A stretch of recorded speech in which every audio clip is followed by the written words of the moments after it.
Thank you for joining Christine Crockett-Smith as she shares insights and parenting strategies from her gold medal winning book, 18 Master Values, Be the Parent You Wish You'd Had, a great resource for peaceful parent-child relationships. Hey there, welcome. We're here today to talk about my book, 18 Master Values, Be the Parent You Wish You'd Had. And I have a guest today, a very special friend of mine, Tami Neff, who is in town from California. Yes. Thank you for being here. I Absolutely. appreciate it. You want to tell them just a little bit about your family and your parenting journey? Yeah, I'm been married for almost 23 years, and yes, say that, and it's what?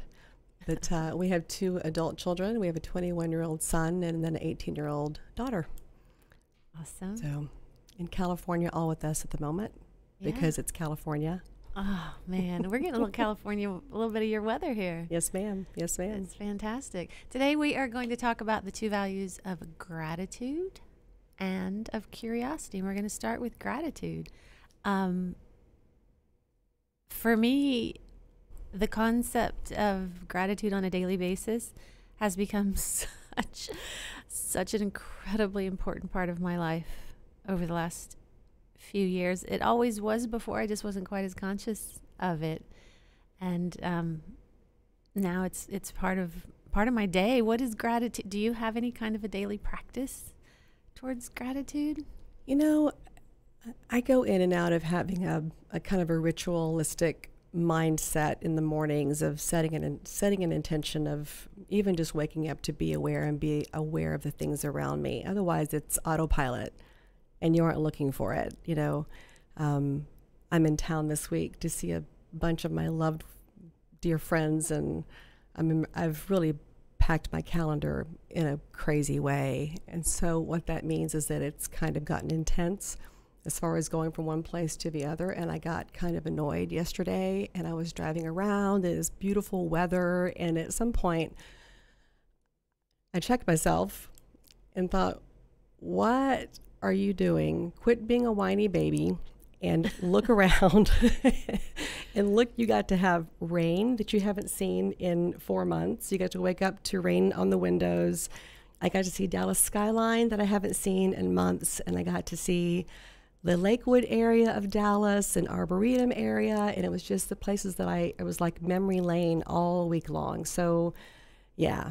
Reminded you of, that was funny, the things we take for granted. I mean, my gosh, you have to, or you just be bathing in a thing of gratitude all day long. We can't do that. But it was funny when you were at my house and the listening to the rain was such a big deal for you. You hadn't heard rain in months. I haven't been in rain. It didn't rain when I was here before I left, and I was in Europe for 6 weeks in 7 different countries and never rained. In California, it doesn't rain. So it's such a beautiful example of, for me, of one thing that I totally take for granted. For me, I mean, I do love watching the rain, and I do love that we have it, and I know that we need it, but I had not ever, that I remember, focused on appreciating the sound of it. And the smell, it's I'm a sensorial human being anyway, but I had my hair done Monday, yay. Also another thing to be grateful for, because I'm back in Dallas, I can do that, and promptly walked out of the thing and became a drowned rat. It was lovely. Yeah, my feet were wet, shirt was wet. So in an odd way, it was a big kind of a, oh yeah, remember that?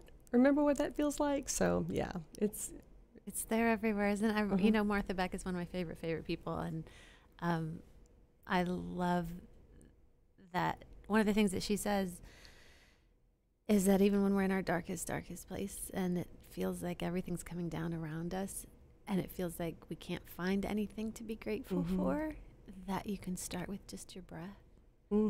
Start with your breath. That's something to be grateful for. It's something that's so simple, and it's very true, but I'm thinking about how much of my life that never even occurred to me. It wasn't taught, it wasn't discussed when I was a kid or a teenager or a young adult.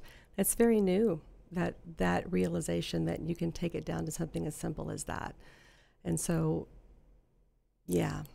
Yeah, that's a really good point. And, part of my job, part of my work in the world is to encourage parents to be a lot more conscious about teaching our children all of the things that they need to know to be a good adult, besides math and English and science and all the things that we teach in school. Yeah, to that point, my kids were,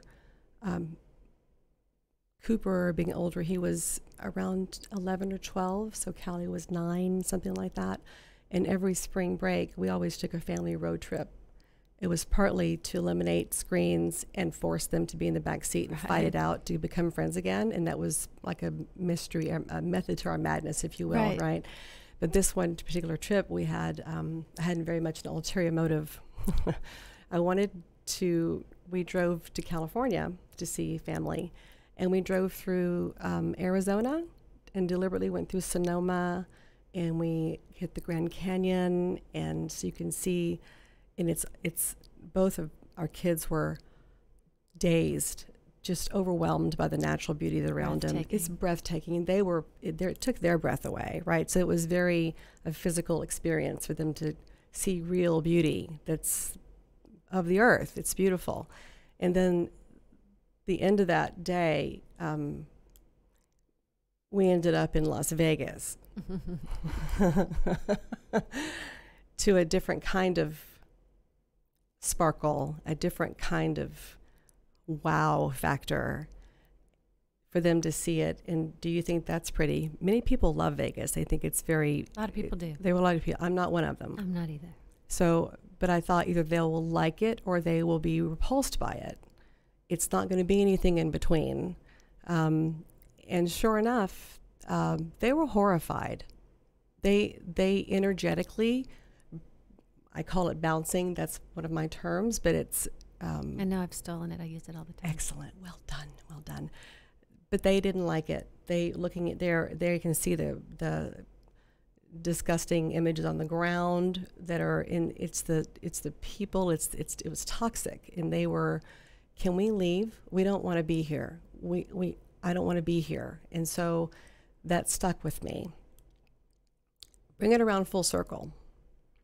My son is learning from life beautifully and has found himself, as he's figuring himself out what he wants to do when he grows up, if you will. We all still are doing that, right? Still doing it. Still doing it.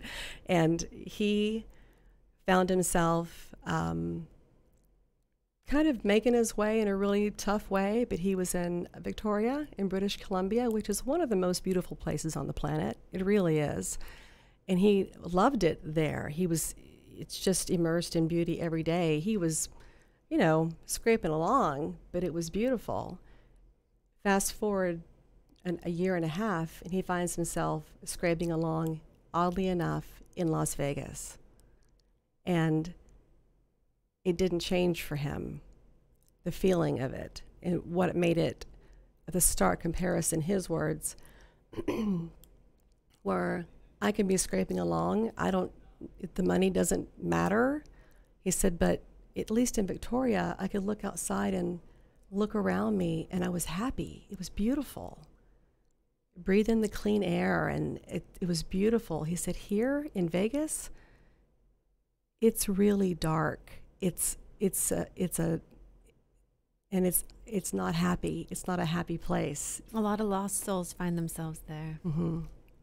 So, but his point was he didn't need the money to be happy, was his realization. Where he was and the kind of people he was around was what was important. So from a parent's perspective, I gotta believe that little experiment that I did back when they were 11, 12 years old and 9, I think it stuck. Sounds like it did. Yeah. Sounds like it did. And there's so much talk these days. I didn't spend a lot of time in nature as a child. It just wasn't a part of my journey. It wasn't a part of what we did. And this concept that getting back to nature and getting our feet on the ground and touching the trees and is so healthy, not just for kids, for anybody who's lost, anybody who's having a hard time finding themselves. And when I first started hearing that concept, it didn't mean a lot to me because I hadn't had a lot of experience with nature, but I certainly wanted to pursue it. And one thing that you get from nature, from beauty, from natural beauty, is the miracles. I mean, I heard something recently that within an acorn lives an entire forest of oak trees. Because it will grow up and become one and drop more and be. That's a friggin' miracle. It doesn't make any sense at all. And it can so put you into, every flower, every leaf, the way the leaves suck up the water and the soil and the sun and then drop to the ground and become fertilizer and nourish. I mean, it's a friggin' miracle. And you can take that appreciation for the miracle of life and nature and these things that we can forget about, and you can take it into your city life. You can take that realization that miracles are happening all around us into every day. I guess for me, it's redefining miracles. Sure. And then you can find gratitude everywhere. It's small. The smaller, the easier. You can break it down to be small. It doesn't have to be complicated. Oh, and No. And I've also been thinking a lot lately about all of our different paths, and this is really important for parents.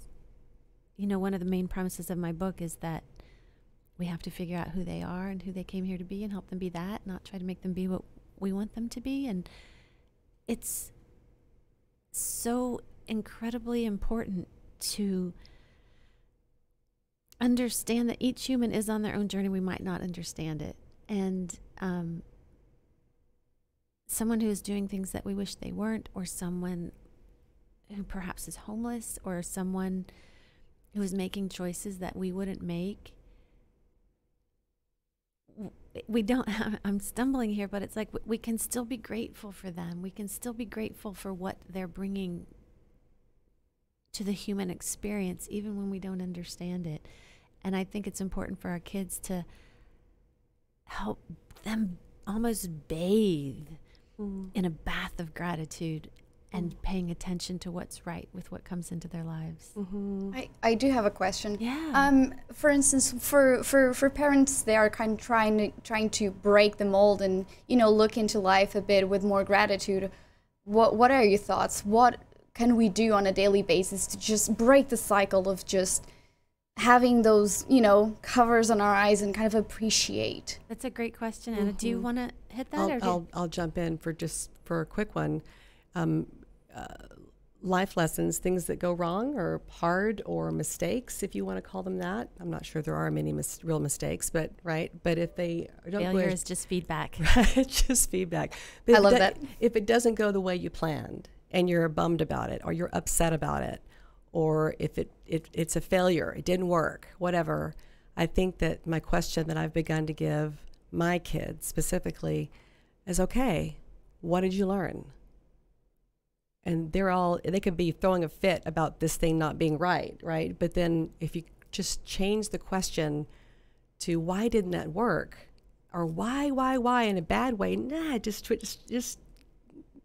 recouch it. A tiny, huge shift. Tiny. I'm gonna keep that. It's a tiny, huge shift to not complaining about it, that it didn't work, but just why didn't it work? And then switch it to look at it from a place of curiosity. And what was my role in it? That's so empowering, right? when you start that. And then you can baby step your way into being grateful that it happened. Because if that didn't happen the way it did, you wouldn't know how to do it differently. So you learned a lot. What a gift.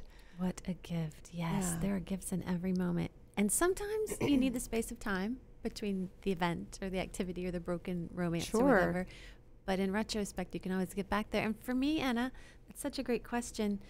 There's a lot of talk these days about mindfulness and meditation and what they can do for your life. And it's taken me a long time of listening to what a lot of people say and taking bits and pieces of it and deciding what it means for me and the best way for me to use it. And I don't think there's one right way. A lot of people will preach that their way's the right way.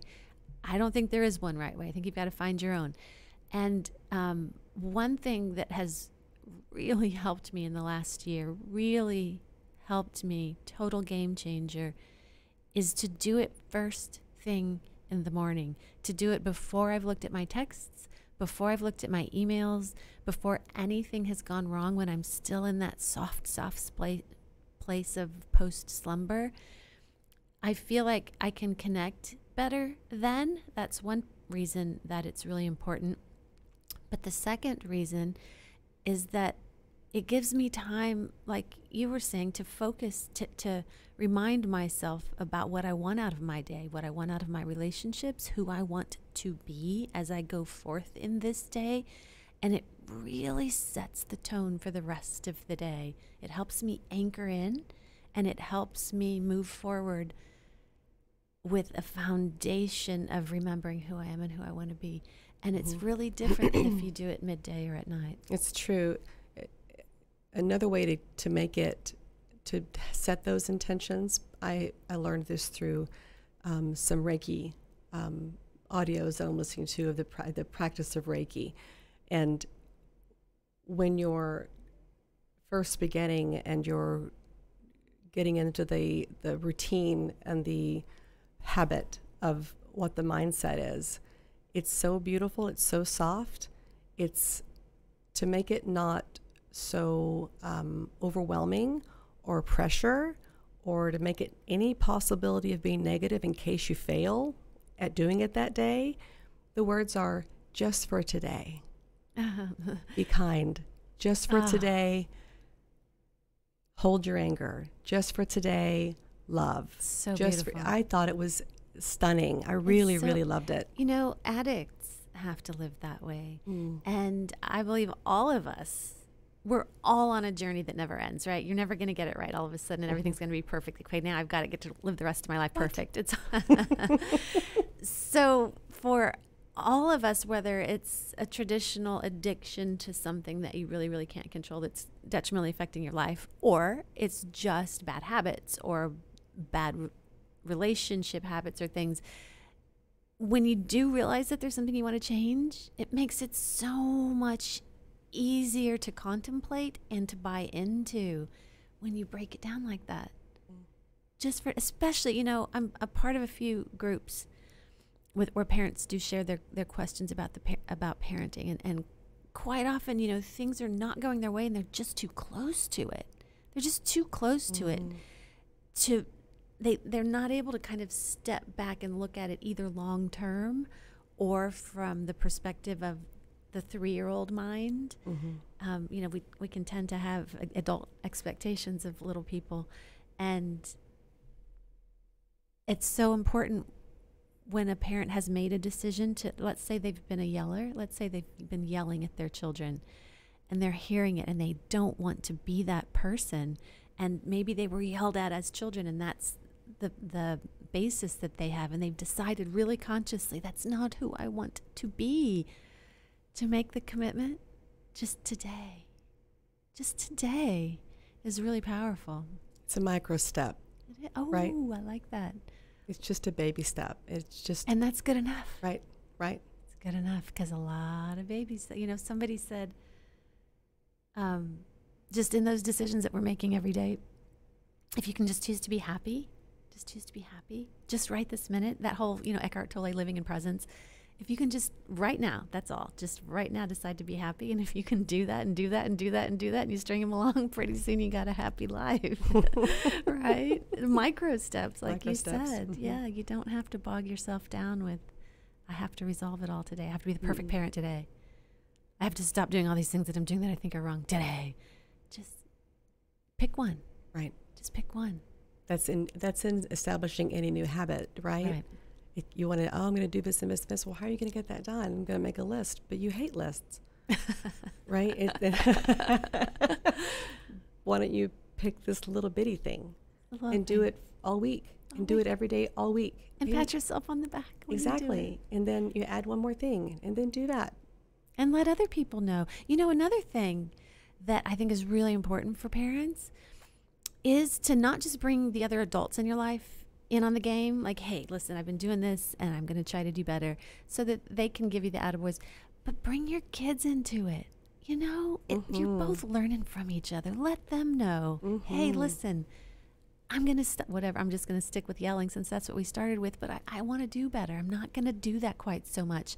And then when you have that moment where you lose it, and if they know it's something you're trying to work on and you're in on this together, they're able to go, hey, Mom, without you feeling defensive, or that because that they're doing exactly, bringing the kids into.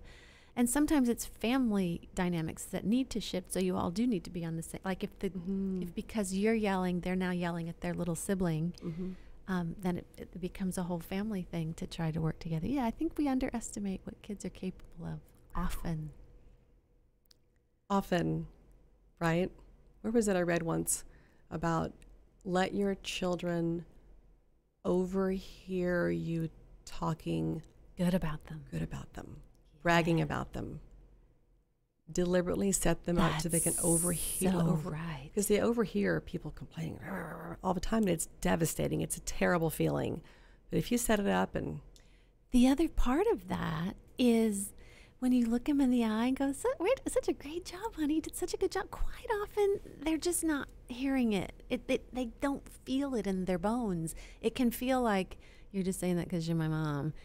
But when they overhear you saying it to someone else, it hits them differently, right? Yeah. Another thing about that is saying good job falls flat. It doesn't mean anything. I think that's really important.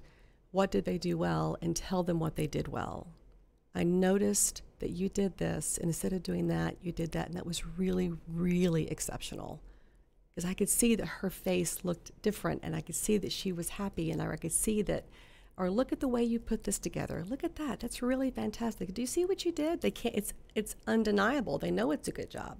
So they begin to believe you when you say something's well done.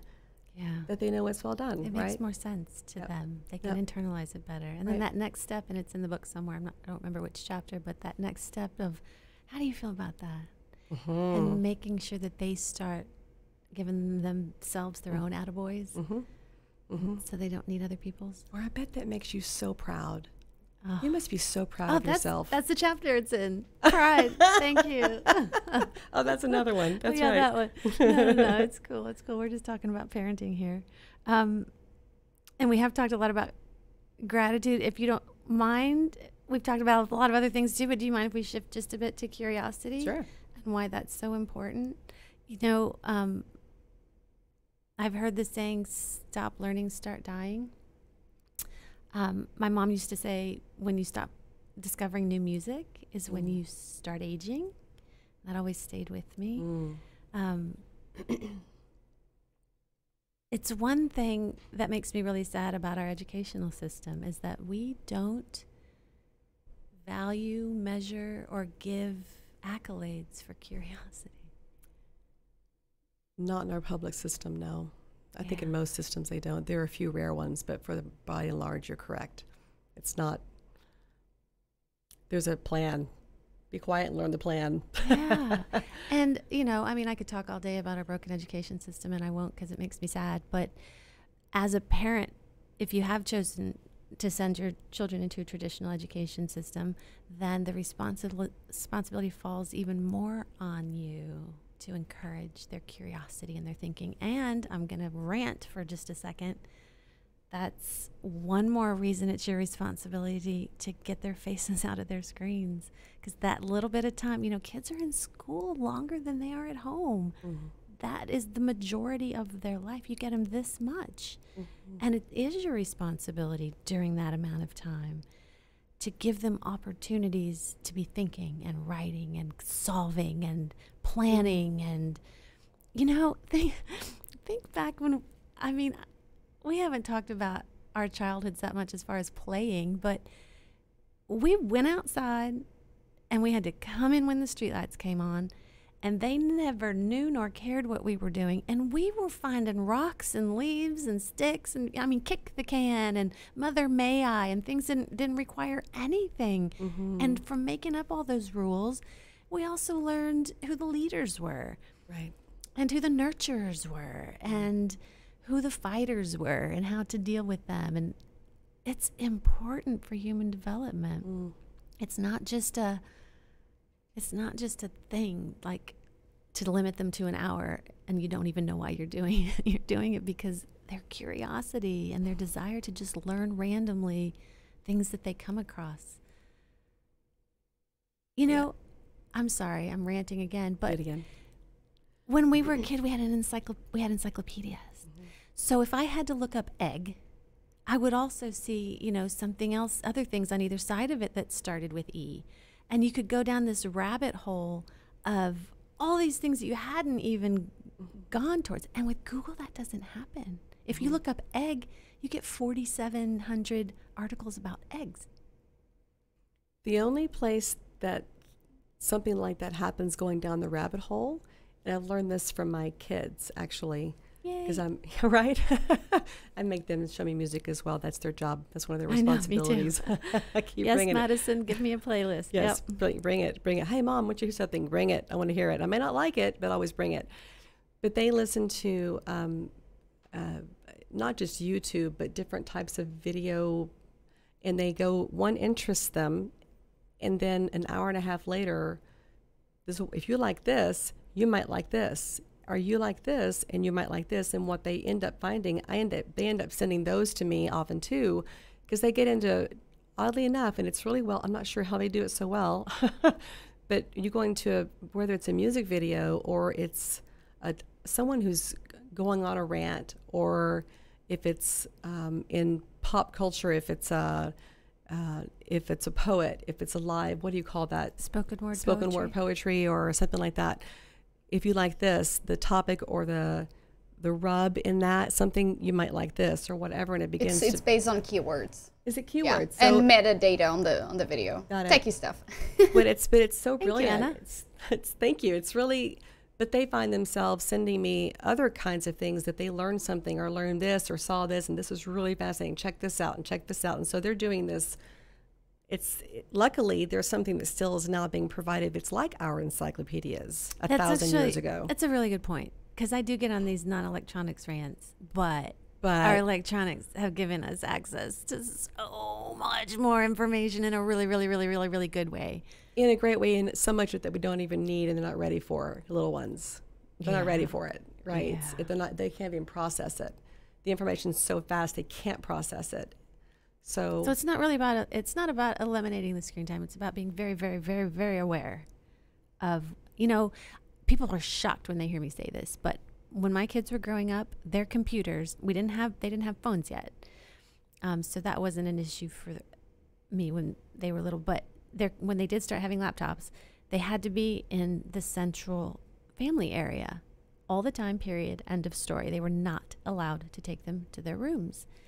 And my reasoning for that was stories that I had heard about rabbit holes kids were going down into really dangerous places. Right. And that actually could turn into actually meeting really dangerous people. Correct. And if you don't have eyes on a screen, you can't monitor that. And a lot of kids got in a lot of trouble.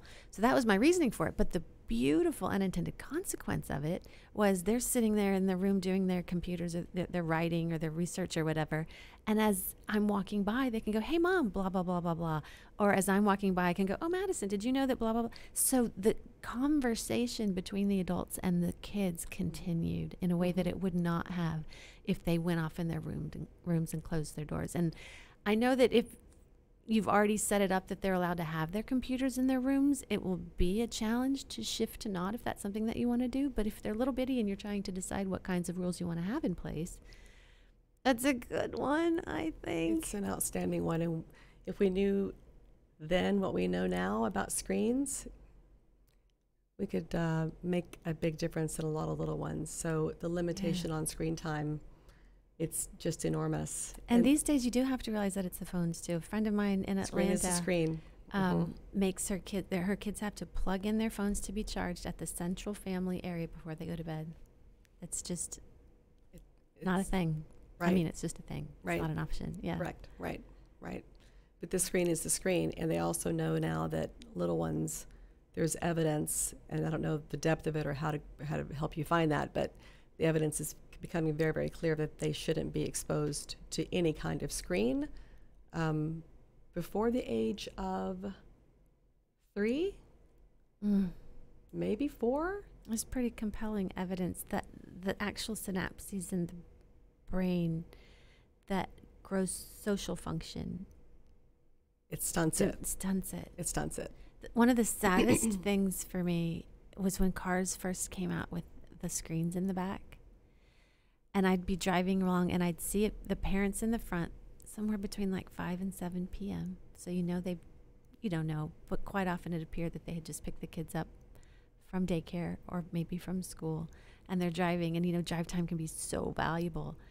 And you see the parents either talking or on their phones and the kids in the back watching a movie or something. It used to make me so sad.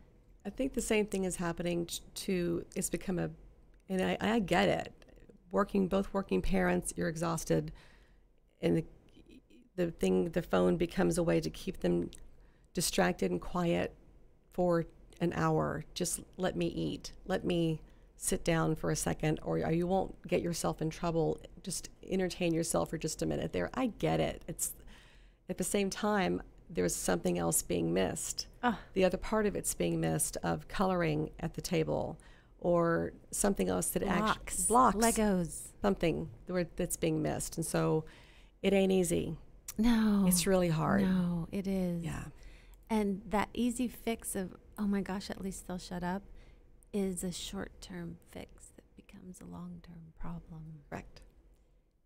It's a lot harder to say no in the moment often as a parent, but you got to think long-term. You got to, I've talked so much lately about how we're raising adults. We're not raising kids. I mean, our job and what needs to be in our head with every choice that we make with them is that we're supposed to be empowering them to be able to go off and be on their own and make the choices that will benefit them long term, not short term. Right. Preachy. Listen to me. Oh my God.